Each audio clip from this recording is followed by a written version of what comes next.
अवैध रेती चोरी करणाऱ्या ट्रॅक्टर चालक मालकवर गुन्हा दाखल। ट्रॅक्टर ट्रॉलीसह 10,07,500 रुपयांचा मुद्देमाल जप्त। पुलगाव डिव्हिजन पथक यांची कारवाई।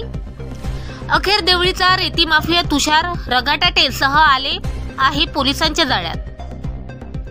देवळी येथे आजनदी शिवारातून 11 फेब्रुवारी रोजी ओलसर अवैध काळ्या रेतीचे ट्रॅक्टर देवळीकडे येत असताना पुलगाव डिव्हिजन पथक यांची गाडी पाहून सदर ट्रॅक्टर चालकाने ISC कंपनी देवळी येथे आपला ट्रॅक्टर पोहोचवून ट्रॅक्टरमधील काळी ओलसर रेती खाली करण्याचा प्रयत्न करीत असता लगेच संपूर्ण पोलीस स्टॉप पोहोचून सदर वाहनाचे त्या रेती वाहतूक करणाऱ्या ट्रॅक्टरवर चौकशी केली असता त्याने त्याचे नाव तुषार रगाटाटे राहणार देवळी मालकीचा असून व त्यांचा सहित विशाल मोहाड राहणार कुटकी तालुका हिंगणघाट तसेच गजानन भोयर मोठे वडील राहणार वार्ड क्रमांक 12 खाटेश्वर मंदिर जवळ देवळी असे सांगून वरून ट्रॅक्टर पंचायत समक्ष पाहणी केली असता त्या ट्रॅक्टर मध्ये काळसर ओलसर रेती अंदाजी 1 ब्रास रेती काटोकाट भरलेली दिसली।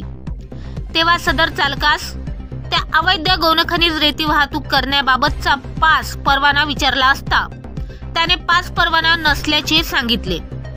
सदर ही रेती कोठून आणली व कुठे नेत आहे असे त्या आजंती शिवाराच्या यशोदा नदीचा पात्रातून आणतो व रेतीची तस्करी करतो असे पोलिसांना सांगितले।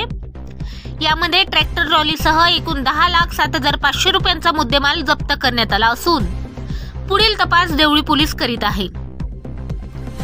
स्वप्नील मोटघरे देवळी प्रतिनिधीसह मुख्य संपादक गांधीगिरी न्यूज 24 देवळी वर्धा।